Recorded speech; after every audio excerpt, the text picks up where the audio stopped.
Hari Om everyone. Today's shloka is Sankhya Yoga 2.59.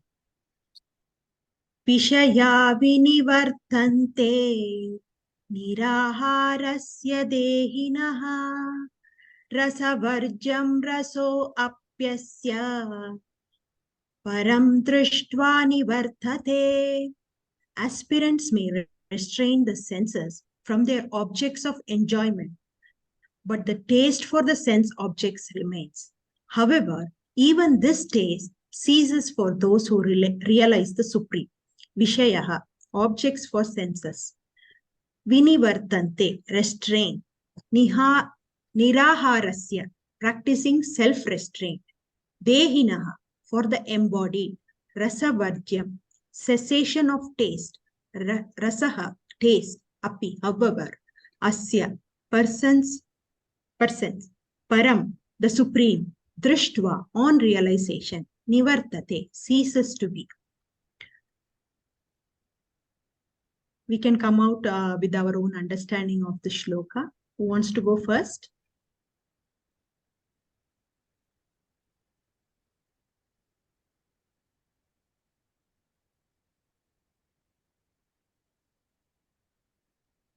Isha ji, Abhijit ji, Rajshekhar ji, Deepa ji. Yeah, Shubha. Please go ahead. Yeah.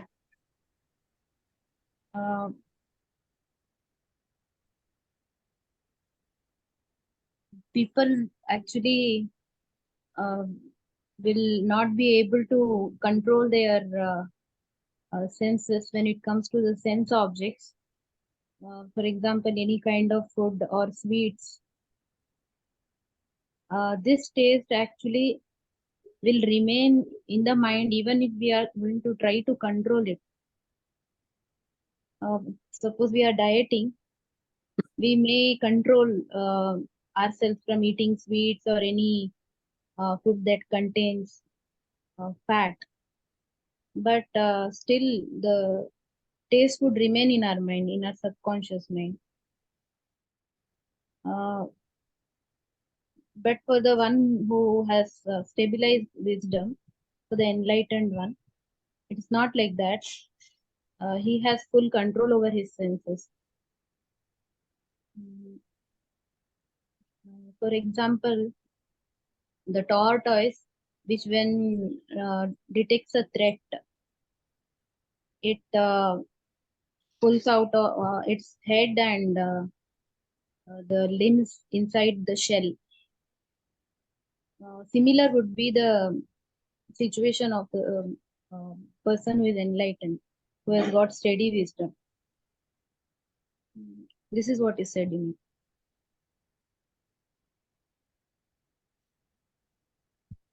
That's it, Shubha. Yeah.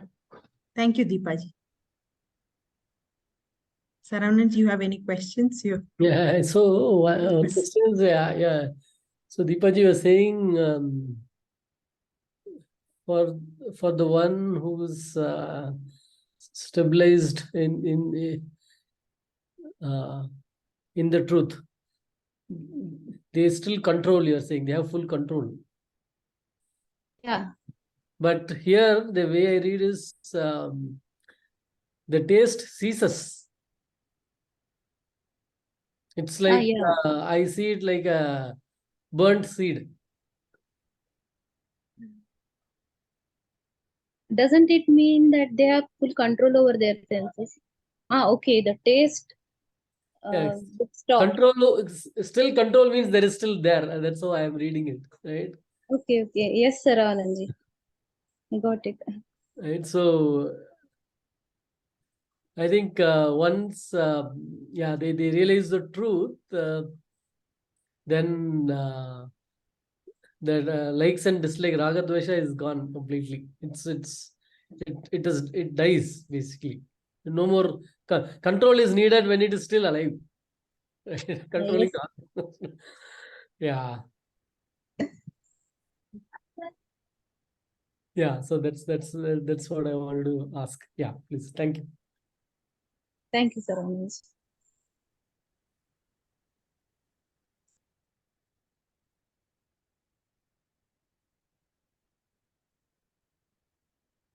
Who's going next?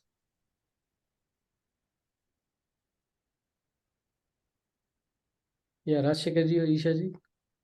Anybody?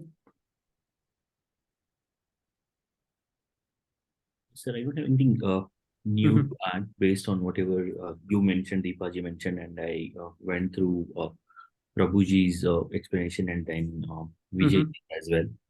So basically, this continuing the previous one here, we're talking about how we can move towards a path where our cravings cease to exist. So it really it doesn't matter. We will not have any longer that craving. Sometimes during our path, what we do is like the word what we use. When we say I'm dieting, only for those period of time, I'll have a control for a shorter period of time. However, the liking is still within me, and I'm controlling myself for a different purpose, to reduce a weight, or doctor might have advised a particular diet. So we're doing it for that purpose. However, when we're moving towards the self-realization, so these cravings cease to exist. So the taste goes away. So it really doesn't matter whether I'm having it or not having it. So I think in the picture also, it's clearly showing that we are kind of giving up on the likes and dislikes and moving towards offering by doing the satsang, sheva, shravana manana, and then going towards the true self. Yep. I think that's the sense I'm getting from this. So, yeah. So one way I see is like this shloka is talking about the one who has realized, and like Yes. how he will look like. And on the other side, Vijayji is showing some steps towards that. Yeah. Right. Any interesting experience from your own life? I'm sure, like you have identified likes and dislikes. Oh yeah, definitely. Anything? It was full of that, and I think I can pretty much link to the previous sloka when it doesn't meet. So we go through the suffering. I'm liking something, or I'm expecting a certain thing, and then when that doesn't happen, then the experience itself I start to dislike it, and then it becomes even more painful. The journey.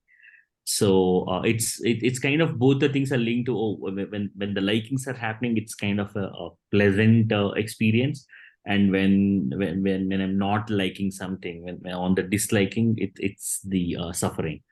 So there were many incidents which have happened where I have personally gone through these experiences, to only later on realize that how one can take both the things equally and then move forward. Yeah, any particular incident would you like to share? I have something to share. So please, I think, why can't you go ahead? If I remember something, I'll definitely add on to it. okay. Okay, so the likes I used to um, I used to like sweets, let's say, and recently one test showed a number high. Hey, your sugar is high, it said, and till last year it's supposed to be like normal or low, whatever. And that's it. I shifted into next gear, started reading about how it affects, and after that knowledge, that's it. Even though if you keep it like, I'm like, I'm done. So like, I'm done. I have passed this. No more. It is a dead food, I can say. So I can see, I was thinking, so how knowledge changes one person. Like, I don't know if the number is true or not. It's just a number. It came and they said like, this is what you are, and like you should watch, and that's all. Okay, and that's where like then I was extrapolating and say like, yeah, and it's all knowledge, right? Like before that, just week before that also I was eating a lot of sweets. and that knowledge, that one piece of knowledge showed me that how I will change based on knowledge, right? So that, and for me, like, very much I can compare that with this, till getting into this Vedanta Gita class. The world was looking real, and I think we have been repeatedly hearing now for 3 years. The more and more I hear, and it's like sometimes things happen. I said, like, yeah, that's it. It doesn't either excite me or uh, invoke much reaction. Or even if it happens, then it quickly fades away also. Uh, so I can see the power of knowledge in how it changes uh, changes the whom. Yep. Mind, I would say. I'm trying to be careful. Absolutely. I think I would like to add the Yeah. experience also. I mean, similar on those lines. Way back 20 years back, when I moved to Bangalore after my graduation from the native. As, as a as I was growing up, I had a lot of likings and dislikings to the vegetables. Okay, so Mhm. we select few selected. I can almost say almost like none of the vegetables I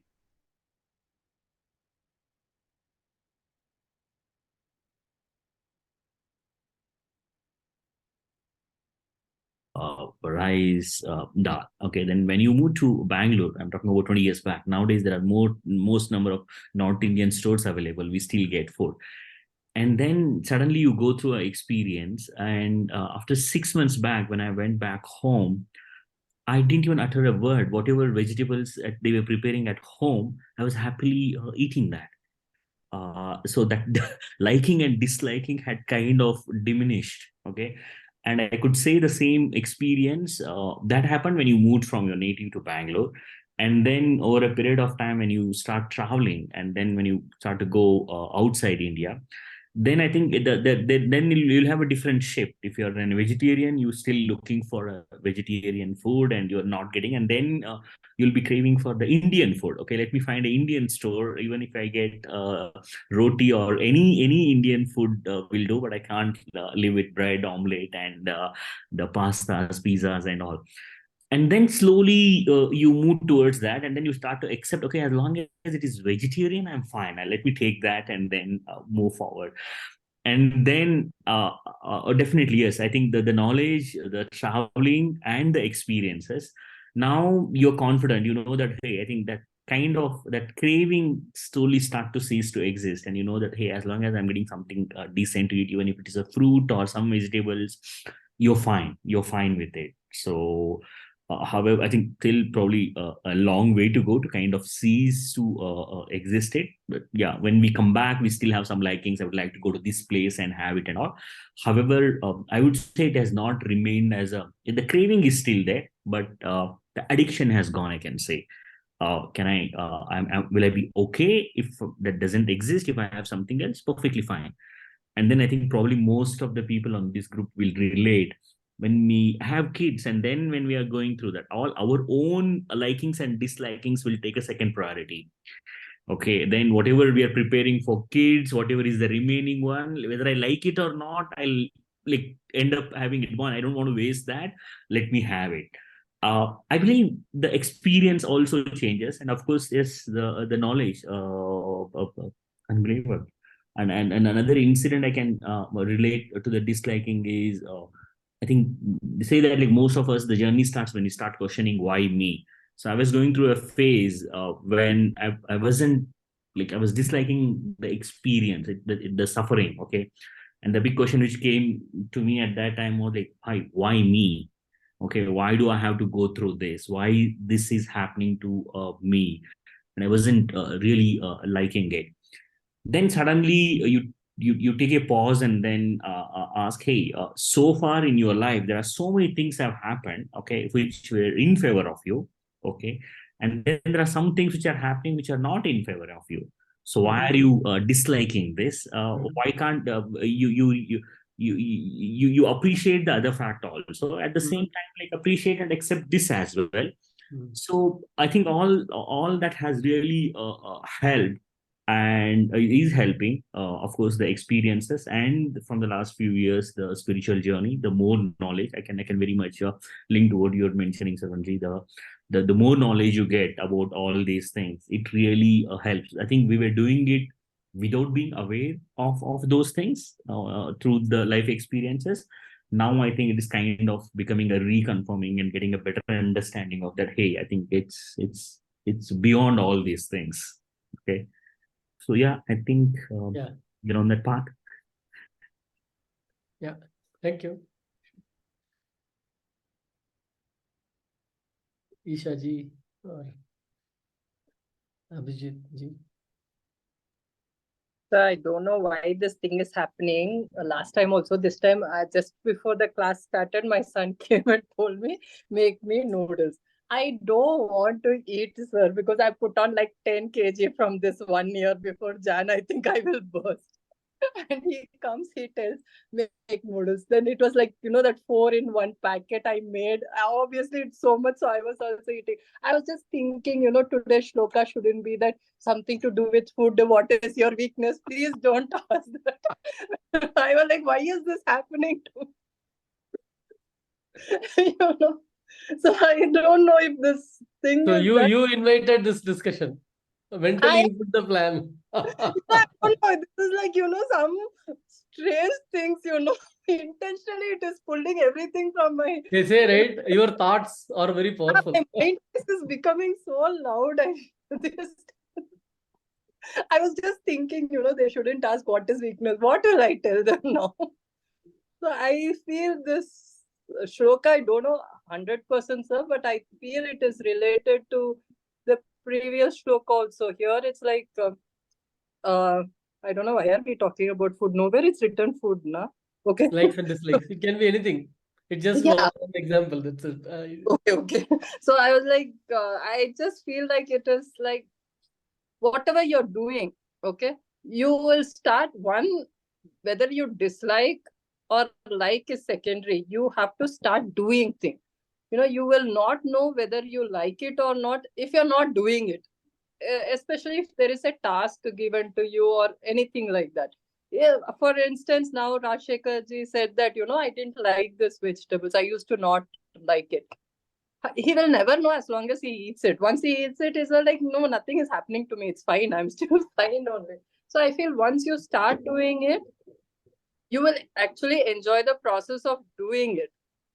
Okay. And once you start enjoying the process of doing and you follow and you keep doing things, what you are expecting, you will get something better. I feel that is what. But Isha ji, like, have you looked into like where does this liking and disliking start? Like there is Our mind, sir, it is all in our head only. It's all like, we have set that notion, no, this is only nice, that is only it's not nice. It's all a small kid. If you're talking about food, if you give a very, very small baby, like 2 months, 3 months, or 6 months baby, they'll open their mouth for everything. that is they have no mind. They don't anything. If they don't like, they will spit out. Otherwise, they will swallow it. But next time you give what they spat out, also they'll open their mouth. No, It's like because they don't know anything. They just know that something is coming near to their mouth. You open. But it's like, gradually when we gain that knowledge, when we gain that intelligence, is when we actually feel we know that we don't like something. Then the question is that knowledge that we acquired to decide, is that the right knowledge or not?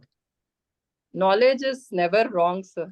The way you want to take it is only the problem, how you are reading. So in case, no book is wrong, right? No How do book is. you say that? Because everyone is doing things based on the knowledge they have, and they are completely convinced, and that's why they are doing. And there are times where like whatever they are doing hurts others. So they also have knowledge. They have, that's 100% knowledge is there. Without knowledge, nobody gets hurt. But that knowledge, we cannot say that it is correct. No, it's not right. That's what the way you are taking in the knowledge, where you're processing it and your action. The problem is knowledge and action is not in sync, I feel. We all know something is wrong, something is right. But something. I don't know. Last week or sometime we discussed about this the Om meditation made of 3 syllables. Right. So there, like, knowledge drives the thoughts and thoughts drive the actions. They're all connected. They're all connected. Not you have to be in sync, sir. It's like that breathing exercise only. You have to be in sync with yourself. Then only it will help you. See, now you see there are many people who will say they learned the word jihad or crusade from the book only. And that is called holy book. But not all Muslims go bombing, or not all Christians go killing. Right? So it's all the way you read it. If you want to read it and understand it 100% wrong, then what can you do? Exactly. So the knowledge one acquires, that decides the thoughts and actions. And and I think the teacher is very important, whether it's your mother or your real teacher, or it's your nature or your surrounding, your society. It plays a very important role. And even like, how do you relate that to this topic here? The topic that we are discussing, Gita. What is driving the likes and dislikes here? What likes and dislikes do you think we are discussing here? This is, I don't know, sir. I feel it is about like human materialistic goal or whatever it is. So when I saw this, that true self, every from past 10 days or a month, I don't know whether it's there in every other audio. Isha Foundation, Sadhguru's, there they have the song Nirvana Shatakam. That it says that, when you are giving away everything, that is what is Shivoham, right? So in that, it's like, you give up food, you give up family, you give up happiness, you give up sadness, you give up everything, material goals. And so I think once when you do all that and talk with you, realize yourself. Maybe I will reserve comment on that give up thing. Okay, so because the moment you start using that give up, maybe 99% will drop out then. Yeah, give up is the wrong word. Right. Yeah, true. The more we use the word give up, that is when you actually want that. Yes. But you are going towards the right one, which is here we are dealing with the knowledge of this world and self, right? And because that is what driving our likes and dislikes, and making us do all the actions that lead to accumulation of karma and ultimately suffering. Right? Yes, sir. Okay, thank you. I think we had a good discussion. Yeah. Who wants to go next? Can I go next? Yeah, Yes, sure. yes. Okay, I would like to start with reciting the shloka. Vishaya vinivartante niraharyasya dehinaha rasavarjaha rasaho Rasavarjam rasoho apyasya param drishtva nivartate. Okay. So my understanding is not very different from what you all have, what you all have expressed right now. So what I feel is from this sloka, what I learned is it doesn't matter what desires you have within yourself in performing any of the action, because most of the time when we perform an action, we have a particular outcome in our mind which we want it to happen in a particular way. It is always there in whatever we do. So I believe when I surrender myself to the Lord and say that, whatever I'm doing is because you want me to do it, and I'm not doing it because I want something out of it. Okay. Through this way, I think this is what this shloka says, where, you cease to, crave for the taste of success or whatever you want to call it by realizing the Supreme. By realizing the Supreme, I feel it is surrendering yourself completely. Like saying whatever I'm doing, whatever I'm talking, whatever, it is being done because you want it to be done. There is nothing me in it. This is what I learned from this shloka. Anything you want to correct me on this part? Not correction. Yeah, it's just a discussion. Yeah, Okay. but like, so you are putting it in a situation where like you and the Supreme are separate, and Supreme wants you to do something, and so you are doing it. No, Why? I would say Supreme Huh. is in me who is making me do it. Why is Supreme interested in making you to do things? What is the joy the Supreme is getting? I don't think he does it for the joy of doing it, because that is his nature. He does everything. I mean, he does, even whether you consciously you're thinking whether he is doing or he is not doing, it is only things happen the way he wanted to happen. So I don't think you have anything to your contribution is by taking up the action, by performing what is required. That is all you can do, but what needs to be done is decided by him. The explanation, if you get into a discussion, like leads to tough questions. Like easily one can ask, so there are so many people who are suffering, so Supreme wants them to suffer. Why? Have they realized the Supreme? Have they gone to the Supreme? Have they surrendered to the Supreme? Supreme is something we need to check, right?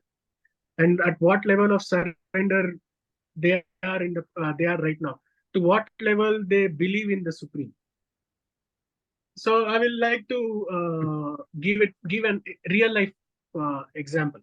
Okay. So because business is all I have in my hands right now, because last 2-3 years that is all is going in my brain and in my actions is everything about business.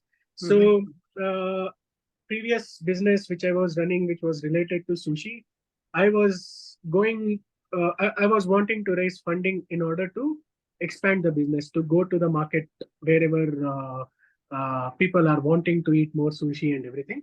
So long thing short, even though everything was right, even though the plan was good, and we went to the right people asking for money, nothing turned to a point where people wanted to invest money into it. Okay. It's not like they were rejecting us because the idea is bad. It's not like they were rejecting because the business is not going to go up. They knew the business is going to go up. There are takers for sushi and everything. But at some point, for some reason, no investor came forward and said that, we are ready to invest in your idea. Okay. So that thing kind of drained me a lot. After battling for almost 18 months, going back and forth to different people and everything, then I said, there is something else. That then I had not started reading Bhagavad Gita, or even though I used to meditate, I have done Vipassana a few years back. I was not regular on my meditation, and in order to find answers, I started to meditate again. And through that process, I felt like, you just need to let things go, so that in order to do that, I stopped online business, and wherever I was pitching my ideas, I pulled myself back and said, this idea is not going forward. So let me seize on this thing. Along with sushi, my other idea was to do noodles, which is basically ramen. Okay, I wanted to bring ramen in such a way where how you go to a KFC or McDonald's, you order a burger or pizza. Here you would come and order a bowl of noodle with soup and everything. So that was also part of the plan, and I was disappointed that it didn't take shape. So there came a point where I didn't have the business, I didn't have anything else to do. So the only thing I could do was, you have made me good at to the Lord. This is my understanding with the telling to the Lord, or however you want to think about it. You have made me capable of cooking whatever I want to cook at the best level. Okay. Now I want to put this knowledge and put this action in ensuring that, I satisfy you. Whatever further cooking you're wanting me to cook, I don't want to cook in order to make a business out of it, but in order to satisfy you. So what can I do for it? So in this process, when I was watching some videos and everything, I saw a video where somebody was making ottu shavge. In Kannada, we call it say. In Tamil, it is called idiyappam. In Hindi, it is called semia. Okay, ottu shavge is a very traditional dish in Karnataka, which I used to eat. My grandmother used to make it for me on my summer holidays. So it's a little lengthy process where there are different things involved in preparing ottu shavge. So now I decided, I want to start a restaurant where we will make traditional ottu shavge with no other restaurant is making it. Even if there is shavge being offered on the menu, it is not the traditional ottu shavge. It's the machine-made rice flour noodle. Basically, it's a noodle. It's not shavge. Right now in Bangalore, nobody is doing ottu shavge, traditional ottu shavge. So I wanted to do it with different pairings and everything. So for this, I needed a place. I don't have the money. I don't have the investors. All I have is an idea. So I figured out a place, and I got to know the owner. I went to the owner and I told him that, this is the position and I want to bring this business live. Will you be willing to give me your space for rent to me? And I will figure out the funding for it. And Arjun was also helping me on this part. So just today we had a meeting, and all of a sudden he's like, I'm ready to give you the place also, and I also want to invest in your business, in the idea that you are giving. So I didn't go to him asking for money. I didn't go to him asking for any help or anything. I just wanted to know if he is willing to give the place on rent to me. So if I had gone myself asking or pitching a business idea to him, I don't think I could have convinced him. Okay, so I believe, because of my understanding with the Supreme, or the way I surrendered myself, saying that, there is nothing that I can do here. Only if you want me to perform my skills that I have, if you decide, only then I will be able to perform. You find a way for me. Mm-hmm. And I would like to believe that this is the way he has found for me. Mm-hmm. Perfect. Yeah. It's the ego finally accepting that master. Yeah. And also, because see, I have always worked with, I have always worked abroad. Till like few years back, I had never worked in India. I have worked with all Michelin star chefs. You name the celebrity chef, I have worked with them. So the ego was there, where I was saying that, if I cook only high-end food. I won't get into mass. I'm a fine dining chef, So now the approach is such, fine dining is in the process. Okay, it doesn't mean that you have to price it high and sell it to only certain demographic of people. You prepare the same quality fine dining food for the mass. And that is what I want to do now. Great. Thanks a lot for sharing. Yeah, it's. I think the real life examples are they connect to the teaching a lot more than just taking it from what we hear, right? Yeah. Thank you. Thank you. Abhijit's talk has created a likings within me to explore his food. So keeping away the Shloka, Abhijit, we should do one potluck, man.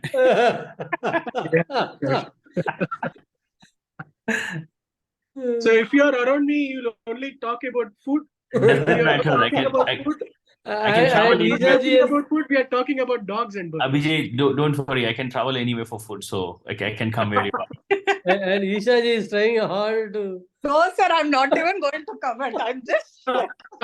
Isha, I'll call you later. We'll go together. Don't worry. We'll travel. So the I time feel very soon, Isha ji will be drifting from noodles to shage. you have no idea when you said Bangalore doesn't have showering. You know, I was like, yeah, because we are searching from 20-30 years. I haven't got it. I was like, no commenting, Isha. Just keep quiet. Don't comment. Only food you are commenting.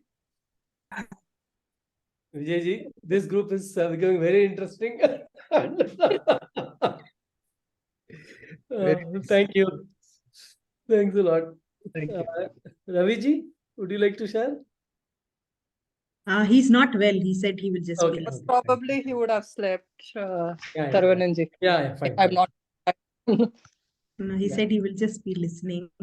So Maybe I would like to share my understanding shortly. The way I see it is like all my actions throughout, right? They have always been towards something that will ultimately give joy. Like ultimately, I will be happy about. Right. So that's how all my actions were driven, seeking that joy or happiness or success, right? And the vehicle used is the body, right? And I would say that all these senses were the horses taking towards each one of those actions, right? And what happens is without a real purpose, it's just that like the vehicle is driven towards n number of directions based on what I'm seeking for, seeking joy with. One day maybe like food, one day maybe playing games, one day maybe meeting friends, one day maybe it's like doing something challenging at work, like this, like different things, right? But basically if you take it, if you consider it as a vehicle, the vehicle is just moving in different directions, like if you look at it from outside, right? And obviously if you are a pure witness, to you it will look like, okay, where is this guy going to? He's just randomly moving here and there, right? And then if you try to question, then the question becomes the biggest thing, saying, what is that purpose? What are you trying to do? And is it like, is life is about like every day seeking happiness and doing some things, every day doing something or another, just seeking happiness for the day? And like what gave me happiness previous day or previous month looks like it's not enough. I have to step up the game, do something more, right? And that is what I feel is the cause of distraction towards reaching the purpose of this life. Like why am I here finally? Like, have I achieved what I felt that I should be achieving, or is there something more? And if after achieving which, like, will there be anything else to be achieved, right? And the root is basically with the senses, because they are the ones which are collecting all the time and sending it, like the knowledge what Ishaji was commenting, unless we get it through hearing or seeing, it's not going to enter. And so I can influence you with the kind of knowledge, I can convince you, And like you may think that that is the right thing until you go through it, and then finally you say, oh, no, this is not the right knowledge. This is not what is giving me that satisfaction. Right? So which means the senses are the ones that need to be like carefully guarded. Otherwise, they will just take us towards in different directions. So how and can we just control it, right? And even if we control it, it's like how long can you hold it? So the best thing is to correct it, right? And correct it is by I feel like giving something which is better than what you are getting today. And that's where this Vedantic knowledge comes into picture, where it gives that ultimate happiness which cannot be achieved through anything else. And there is nothing beyond it, because it tells that like who you are, and like it corrects the knowledge. And once that knowledge is corrected, I will not be distracted. I will not be going after things which I felt was going to give me that satisfaction. Right? So that's how I take this. I take the teaching here. Thank you. Yeah, Shubhaji, maybe. Yeah. Yeah, as everyone has put it very beautifully, I just want to add a couple of points here. It's rather maybe a repetition also. The important thing is here what Krishna is wants us to focus on is, if we suppress our desires, it will keep coming. It will keep coming to us. But instead, if we focus on our higher self, which is our consciousness, then we automatically overcome all these desires. Here I would like to quote Ramakrishna Paramahamsa. He says, devotion is love for the highest, and the lowest shall fall away by itself. So he is he wants us to put our focus on devotion so that we can realize our ultimate self. So all this will automatically guide us to our higher self. So when we focus on our higher self, which is realizing the supreme, everything else ceases. Ceases is the, as Saravananji pointed out, we have to be very careful. It should cease. It's not like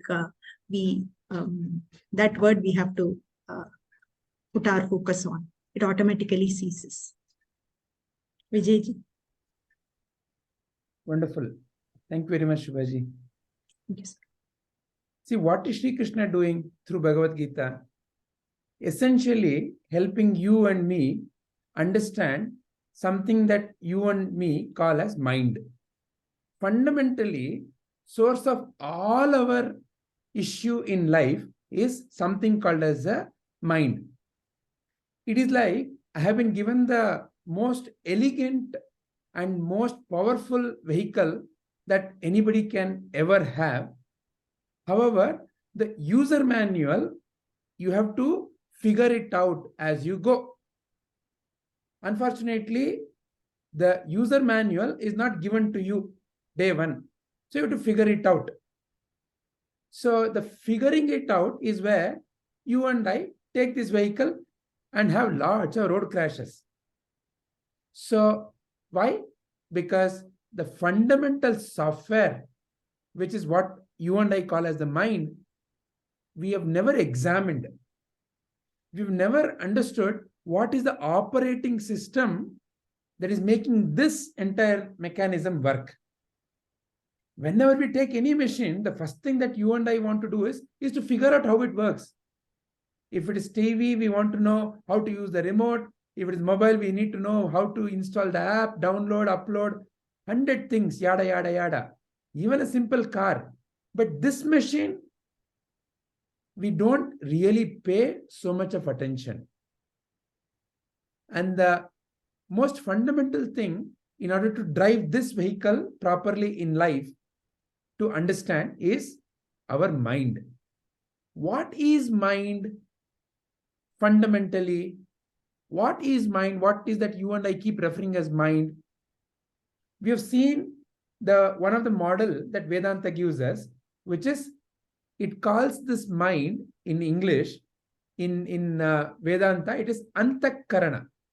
This, what you and I see outside, is bahya karana. Karana means an instrument. Bahya, outside.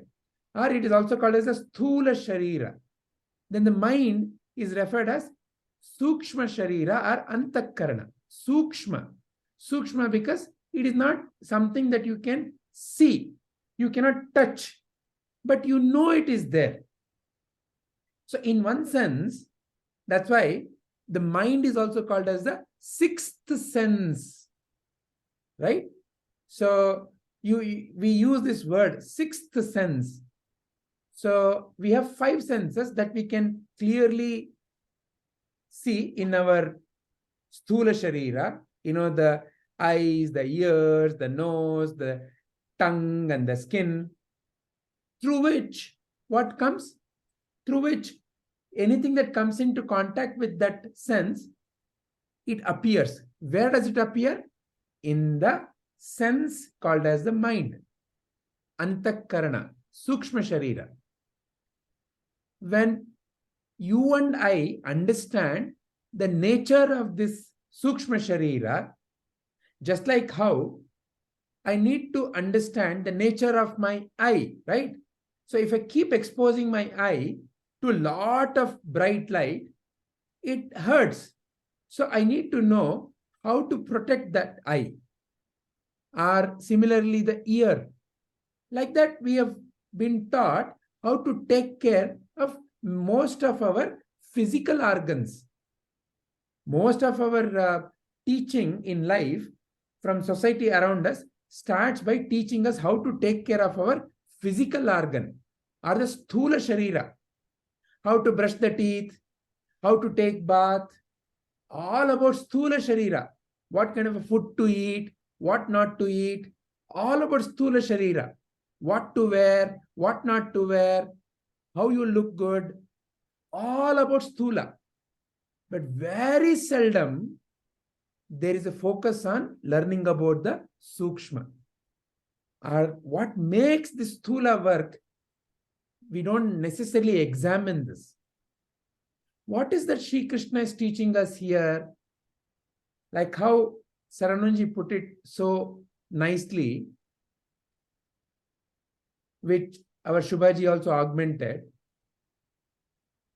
What drives this machine, this mechanism, is something called as a desire. Now, what is the source of any desire in life? Why I want to eat something, why I want to wear something, why I want to work somewhere? What is the fundamental reason why that desire is there? When you examine that, is it that I really want to go and, because today we have been mostly talking about food, I'll continue with the same food. Is it that we mostly want to eat vattu shavige, or noodles, or pasta, or pizza? Is that what we want? Is that why we are seeking that? Is that what makes me feel really nice? If it is so, all I ever needed is what I like. Say, for example, I like chocolate. All I need is a stack of chocolate. Then I'll be done for life. But that is not it, no? So, what is that I'm seeking? Through that object, I'm seeking something else. In the form of that vattu shavige, in the form of that pasta, in the form of that movie, in the form of that dress, in the form of whatever else. What is that I'm seeking? I'm seeking some kind of a happiness. That's why it is very important to look at this word. Objects of enjoyment. Enjoy. Enjoy means what? When that object, for example, when the mango is on the tree, it is away from me. It is disjointed. When I pluck that mango and when I keep it, it is enjoying, it is joining me. So that is what I'm seeking. I'm constantly seeking to come in close contact. If that object is away from me, somewhat it makes me feel I'm away. I need that. I need that. And when that object is near me, and when I consume it, how am I consuming any object in the world? Only through these five senses. It is either by seeing or smelling or touching or hearing or tasting, or this something called as a touch, right? Only these five senses. Then it is the enjoyment coming together. When we come together, the distance between me and the mango vanishes. Then, I am one with the mango. And that is what I'm seeking. When I'm one with that mango, then that feeling called as I am separate from the mango has disappeared in the mind. And when it has disappeared in the mind, then what I feel? I feel happiness. But what is the mistake I make? The mistake I make is, oh, because I consumed the mango, that is what brought me happiness. So this is the fundamental mistake I am making. Is it the mango that brought me happiness, that sense of pleasure? Is it the coffee? Is it the noodles? Is it the vattu shavige? Is it the movie? Is it the dress? Is it the husband? Is it the wife? Is it the money? Is it the house? What is that brought me that sense of happiness? The feeling that I don't have it, I'm separate from it. When I consumed, when I had it, for a moment, went away. The feeling of separation went away. When the feeling of separation went away, I became one with that object. In other words, I and that mango were in union, yoga. I and that movie were in union, yoga. When I was in union, then I am separate, feeling has gone away. So I experience my very nature, which is enjoyment or the bliss. My very nature is what I then express as, oh, I enjoyed that mango. I enjoyed that movie. I enjoyed talking. So because I joined and the separation removed, my very nature expressed.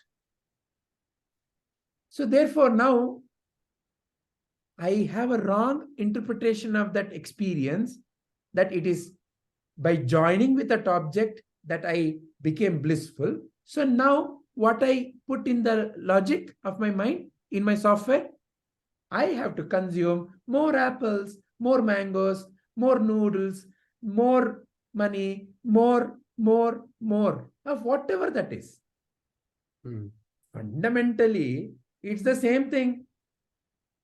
As a child, I was running behind chocolate. Now I run behind money. The object of enjoyment has differed, but the root cause of seeking the object of enjoyment is not addressed. I've shifted my attention from one object to another. That's all it is. Maybe the chocolate was okay when I was 5 years. Maybe a big house and bungalow is what I'm seeking as I grow up. But the root cause is never addressed. And here, Sri Krishna is giving us, because see, Sri Krishna's approach to life is fix the problem at the root, then everything will be proper. Why are you worrying about the effect? Go to the cause. Because when you address the cause, effect is addressed naturally. What is the cause? The cause is that I am going to become something more by joining with something else. I'm going to become something more by joining with something else is the fundamental reason why I'm seeking something. So far Vijay, I'm joining. give No? another example, right? Initially, it was lack. I don't have it. Then I get it through either materially or through the experience, and then like I have it and I am done. And then the next lack. Correct. So, and this lack, because the fundamental cause of the lack is not addressed, not understood, so the lack now expresses in different ways. It is like, you all already said, for example, if let's say you are addicted to, especially you can see this in the case of people who are addicted to cigarettes. Their addiction is so severe that, forcefully, if you try to remove them from that, they may shift to some other addiction. From cigarette, they move to some other addiction. Because the root cause of addiction is not addressed, the object of addiction is changing. But the addiction remains. Why? Root cause is not addressed. So what is the root cause? Root cause is I am separate and I need that to be more or to be feeling complete. So therefore, Sri Krishna is showing us what will remove all your sense of lack. Just like if let's say I have to give up on too much of binge watching of my, let's say, Netflix, when will I give up? Not by somebody coming and lecturing me, give up, it is bad. No. When I find something that is much more interesting, that is much more, I feel, valuable. Why am I binge watching Netflix? Is because I feel this is the best I can do with my time. But now when I find something far more valuable with the same time, then naturally binge watching of Netflix will drop. So this is the fundamental understanding Sri Krishna is giving. Whether it is any life situation, as parents, we all love our children to work hard, to do well, right? But we keep on telling, lecturing. Will the child learn by lecturing? Mummy and Papa, you keep watching mobile, but you keep lecturing me not to watch mobile. What right do I have got when I myself haven't really have been able to come out of it? There's a wonderful story from the life of Sri Ramakrishna Paramahamsa. You all may know it. A mother comes to Ramakrishna Paramahamsa with her child saying, he eats too much of candy, jaggery. Please tell him not to eat. Somebody like you telling, my child may stop. Ramakrishna says, please come next week. Okay, they go and they come back next week. Then Ramakrishna makes that child sit and tells very calmly and nicely, look, if you eat too much of jaggery, your teeth will become rotten. Then, you will need a lot more injections. Is it a good idea if it becomes like that? The child says, no. Then the child says, but I like it. Yeah, eat a little. See how you can bring down the number of times you're eating. Will you be able to do it? Yeah. The child says, yeah. So now Ramakrishna sends the child. The mother who was listening, Arre, this you could have told last week only. No, why did you take one more week? Then Ramakrishna says, last week, I myself was addicted to jaggery. I would go to kitchen and I would get jaggery and eat and come. And you wanted me to tell your child to not eat jaggery. How can I tell if I myself am not practicing? I wanted to see how to give up. I gave up and I'm okay. So now I can tell the child. So like that, many a times in life, we have to be able to show something more valuable in whatever way. If that's why it is said, our children don't listen to us, they imitate us. And that is the case wherever. So now, in the case of our fundamental craving for fulfillment by coming in contact with objects, from where is this fundamental craving coming from? From a sense of lack. From a sense of, I am a body, so I have to enrich the body. This object is never complete. My mental body, my Sukshma Sharira is also never complete. I go to first standard, I get a rank, everybody claps. Now I go to second standard. If I'm not getting the rank, if somebody else is better, I feel less. So, like this, in life, through the material success, I will always be less only in comparison to someone higher. Or I may feel higher in comparison to someone lower. So therefore, this is never going to remove my lack. My lack can be removed when I realize my completeness. When I realize that nothing of this world can ever make me fulfilled, which is the fundamental message or the truth of Purnamada Purnamidam.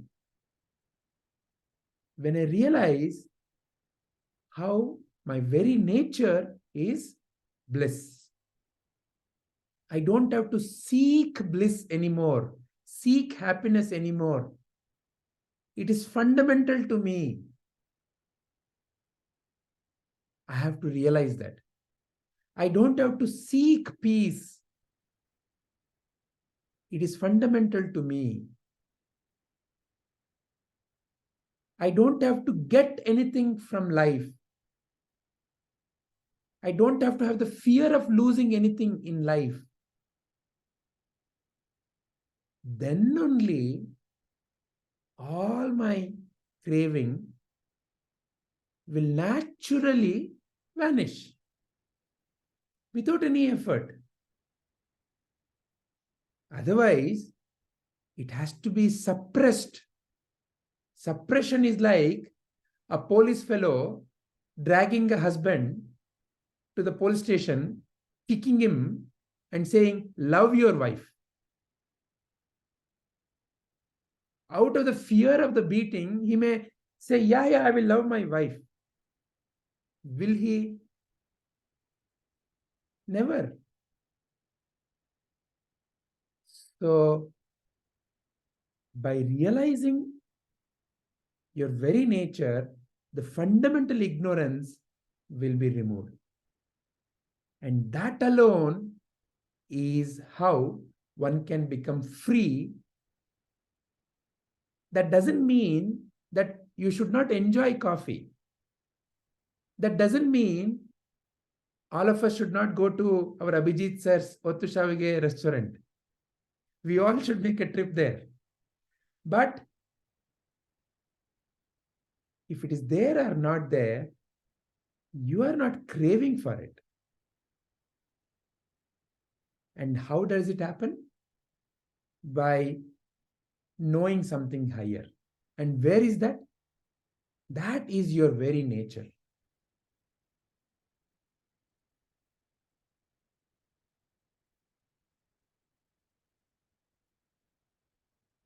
Any questions, anybody?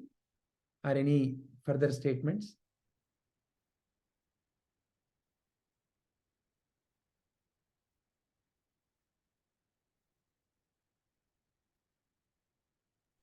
Nothing much. I just heard one video, okay, about when Sadhguru Jagu Asade, he goes to different colleges and addresses. No, there was a time when somebody asked him about this love. When we say love now, it's more about the physical aspect these days, living together relation and all. So he was like,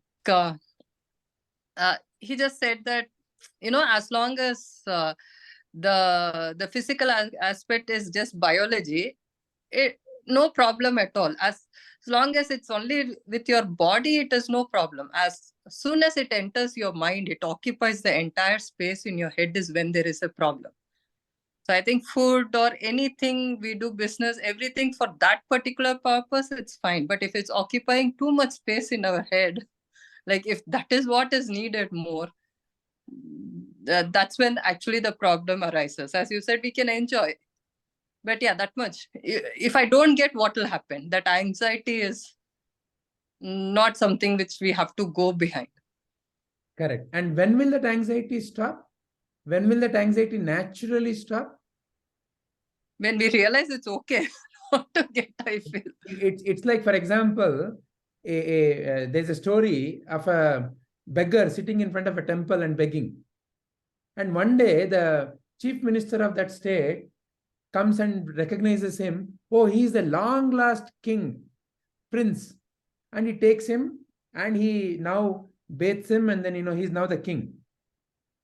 Will he now still be begging? No. Why? Won't be, yeah. Because he has realized, oh, now I have all this wealth.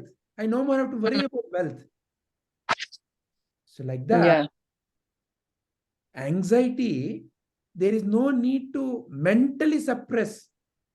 By realizing who you are, who you truly are, and the source of happiness, what is the source of happiness and the peace, then it naturally springs forth from you.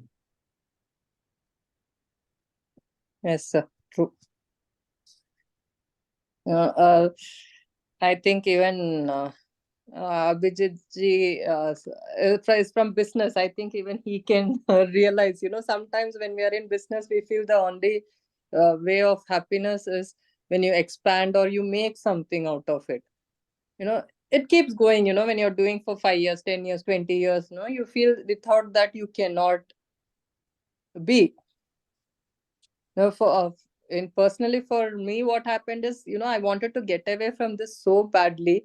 So, I could get away, as I discussed with you recently, I could get away from past 3 months, because I said, what, tomorrow, in case I'm no longer there, the previous day I shouldn't be doing this job, because it's not giving me any more happiness. Yes, it did give me financial stability, but after a certain point, I feel it's enough. There is something else that's going to give you happiness. You cannot keep things on your head. So I think it's nice, when we read all this, it's like you're not, sometimes you feel guilty that, you didn't do your responsibility. What is this and all thing? Okay.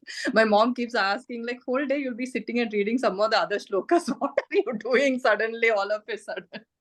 And like, what? I feel nice, I don't even go and watch that many. I actually don't have patience to watch an entire movie on Netflix and all, sir. I will watch, Ravi never watches anything with me, because 20 minutes, 15 minutes movie gets over. I like, just say me what is going to happen last. So that's how I used to watch. Now even that I don't do. So I have like, I'm fine, I'm not bored. I'm not stressed. Initially, yes, sometimes I feel, oh my God, child is still young, I should have done something. Then I said, no, I have decided that I want to find the purpose. I want to do something where I don't make money, or, I don't make money. That's the simple logic. I shouldn't work for money. Excellent. Very nice. So there's a difference between getting happiness from something versus doing something out of happiness. Yeah. Yes, sir. Well, I think, accidentally I went into the profession. I enjoyed it till last minute. I enjoyed it. I don't know why did I feel that I don't want to do it.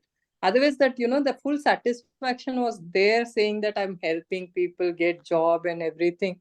All that I was saying, but all of a sudden I realized, no, I don't want to end like that. Wonderful. Rediscovery happens like that. Yes. And then in the reincarnation, Ishaji may do something most wonderful that will really touch everybody's life. So I that's wish, how sir. I it wish. happens. My son is like, you wanted to get into politics, no? Go become CM and all. You're worried something will hurt me, Mama. I'll be saying. I'll be telling him, you know what? Because of you, I'm still human. If they hurt you, they have nothing else to hurt me with. So they should be even more scared. Very nice. I think this is another good sloka to start the day with. Yeah, to start the week. From Ravi is living in Shimoga from many days. Construction of his house in his land is going on. So these people are mostly people who are constructing, they're Muslims. They take Friday off. They work on Sunday whole night. So he couldn't join. Even if he joins, no networks that much. So I keep saying him, last week you didn't join. No, it was so interesting. Last week you didn't join. He's like, whenever I'm not there, it's interesting. I said, every day is interesting. You're not even joining. So somehow he was not at all well. He has bad cold and cough. I think he thought at least let me hear it. I didn't today. I hardly speak like 5 minutes in a day, I guess. So it's nice that he was there at least. I don't know how much he heard actually. No, he has put a message in the group. He enjoyed, though he couldn't talk. So wonderful. Good. Very nice. All right. Is there anyone else who has anything? If not, we can conclude for today. Shall we, Sarvananji, Shubhaji?